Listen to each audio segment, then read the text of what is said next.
আজকে সকাল সকাল শুরু করলাম ১ কাপ চা দিয়ে। সকালটা পুরো মেঘলা ওয়েদার হয়ে রয়েছে। মনে হচ্ছে বৃষ্টি নামবে। তা দেখলাম যে সকালবেলায় আগে চা খেয়ে তারপর সব কাজে হাত দেব। তা আপনাদের জানাই গুড মর্নিং। আশা করছি আপনারা ভালো আছেন। আমরাও ভালো আছি।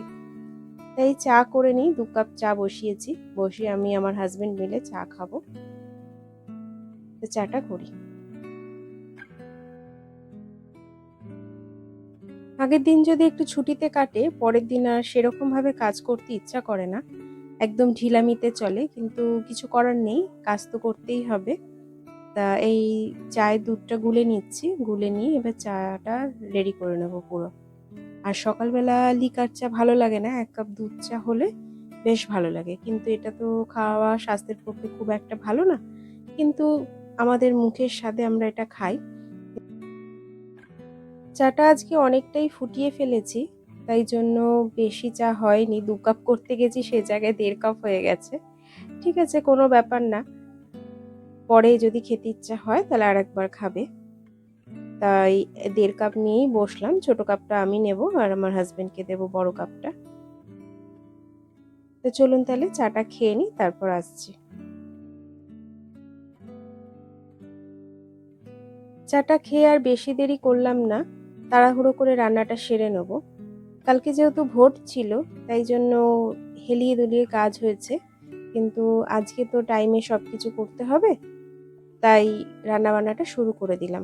তাই কড়াইটা আগে বসিয়ে গরম হতে দিলাম, আর এদিকে মাছটাও আমি আগে থেকে ধুয়ে রেখেছি। ধুয়ে এর মধ্যে নুন হলুদ সুন্দর করে মাখিয়ে নেব, মাখিয়ে নিয়ে রাখবো। কড়াইটা গরম হয়ে গেলে তারপরে তোমার মাছটা দেব। তার আগে আমি একটা মশলা বানিয়ে নেব, যে মশলাটা আমি সব মোটামুটি সব ইয়েতেই খাই, রান্নাতেই খাই।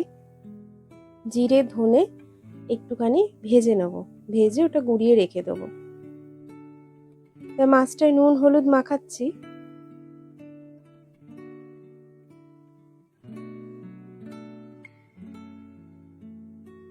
এই এখন মশলাটা করে নেব। এবার এই ধনেটা দিয়ে একটুখানি ভালো করে আগে নেড়ে নেব, তারপরে জিরেটা দেবো, নইলে জিরেটা যদি আগে দিয়ে দিই তাহলে পুরো পুড়ে যাবে। তাই জন্য ধনেটা দিয়ে ভালো করে আগে নেড়ে মশলাটা একটু করকরে হবে, তারপরে জিরেটা দেব। এখন এবার জিরেটা দিয়ে একটু নেড়ে চেড়ে নামিয়ে দেব।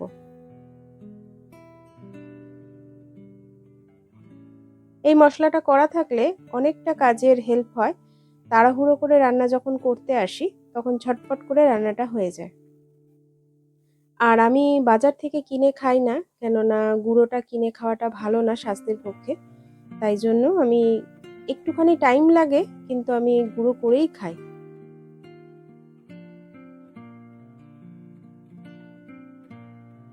আজকে রান্না করব ডাঁটা দিয়ে মাছের ঝোল। ডাঁটা আলু দিয়ে মাছের ঝোল করব। তা ডাঁটাগুলোকে কেটে নিচ্ছি। আর এই কাটোয়ার ডাঁটা দিয়ে মাছের ঝোল খেতে ভীষণ ভালো লাগে। তা একদম কচি কচি এনেছে ডাঁটাগুলো। তা এইটাকে ভালো করে সুন্দর করে ছাড়িয়ে নেব, তাহলে অসুবিধা হয় না। বেশি না ছাড়ালে না মুখে তখন বাদো বাদো লাগে। তাই ভালো করে ছাড়িয়ে আমি ডাঁটাগুলোকে কেটে নিচ্ছি, তারপরে আলুটা কাটবো।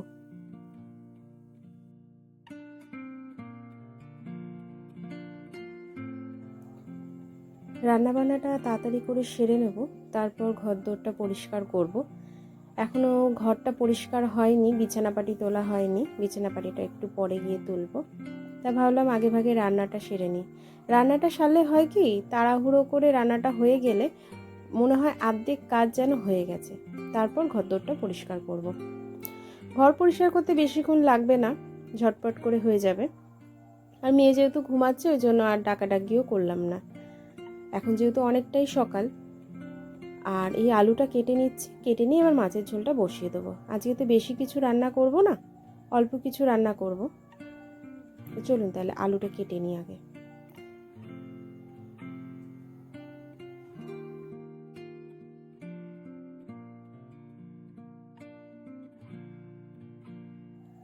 আর এই কড়াইটা না নতুন নিয়েছি আমার হাজবেন্ডের কাছ থেকে, ওখান থেকে নিয়ে এসেছি গোডাউন থেকে।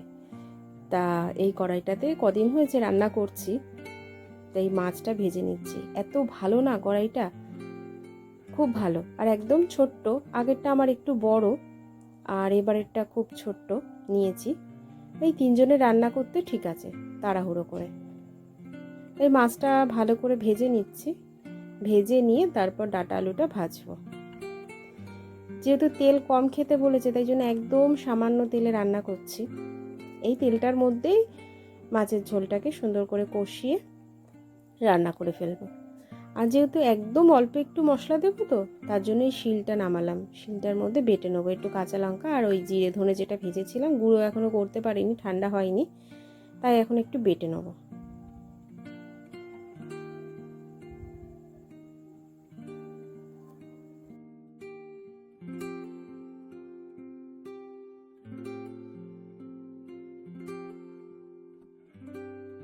আর আমি একটু টুকটাক রান্নাবান্না করতে ভালোই বাসি।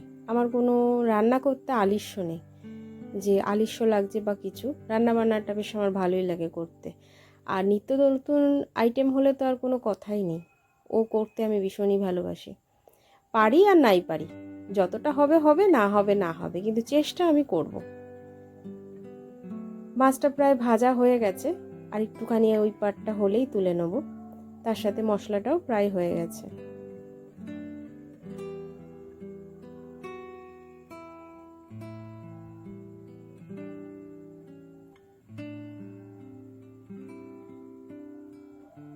এই মশলাটা বাটিতে এবার তুলে নেবো। আর কলটা কি হয়েছে কি জানি, জল পড়েই যায়, জল পড়েই যায়।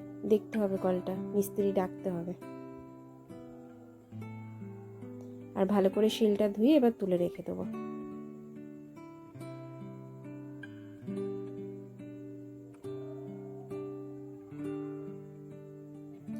মাছটা ভাজা হয়ে গেছে, এবার তুলে নেবো মাছটা।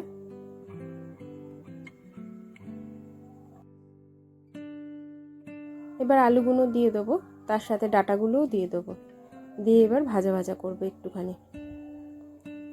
আলুটা না একটু বড় বড় কেটেছি।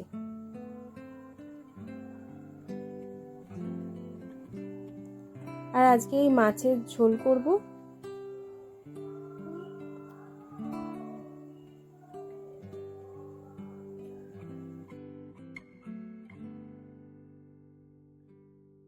প্রায় ভাজা হয়ে গেছে, অল্প তেলে তো বেশি ভাজা যায় না, তাই অল্পই ভাজলাম। তারপরে যে মশলাটা বেটে রেখেছিলাম ওটা দিয়ে দিলাম, তার সাথে দিলাম হলুদ, তার সাথে দিলাম একটুখানি লবণ, দিয়ে ভালো করে একটু কষিয়ে জল দিয়ে দেবো। যেহেতু জিরে ধনেটা ভাজা ছিল তাই জন্য বেশি আর কষাবো না, তাহলে তিতো হয়ে যাবে, তাই অল্প একটু নেড়ে চেড়ে জল ঢেলে দেবো।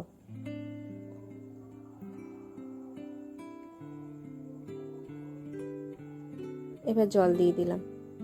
আসল কথা এটা বলতেই পারেন যে রুগীর ঝোল, মানে একদম হালকা পাতলা ঝোল, কিন্তু খেতে কিন্তু খুব সুন্দর লাগে। আর রাইস কুকারে বসিয়ে দিয়েছিলাম মুনুর মাছটা, এই 3 পিস মাছ ওকে দুপুরবেলা ভাতের সাথে মেখে ওকে দেব।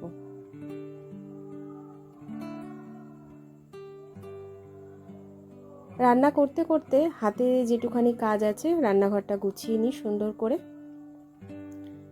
তাহলে আর পরে বেশি কাজ থাকবে না। যে কটা বাসন থাকবে মেজে ঘরদোরটা পরিষ্কার করতে যাব। তাই ঝোলটা যেহেতু ফুটে গেছে ওই জন্য মাছগুলো দিয়ে দিলাম, দিয়ে ঢাকা চাপা দিয়ে রাখবো। তারপর আলুটা সেদ্ধ হলে নামিয়ে দেবো।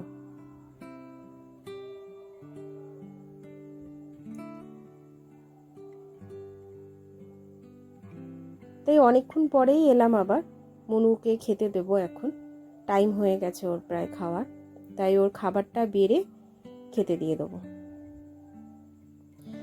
রাইস কুকারের এইটা এতটাই গরম দেখছি ধরা যাচ্ছে না, তাই জন্য বাধ্য হয়ে সাঁড়াশি নিয়ে তুলে ধরলাম, কাপড়টাও খুঁজে পাচ্ছিলাম না।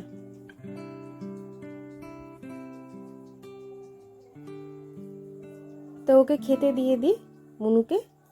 আর আজকের মতো ব্লগটা এইটুখানি, পরের ব্লগে দেখা হচ্ছে আপনাদের সাথে। টাটা।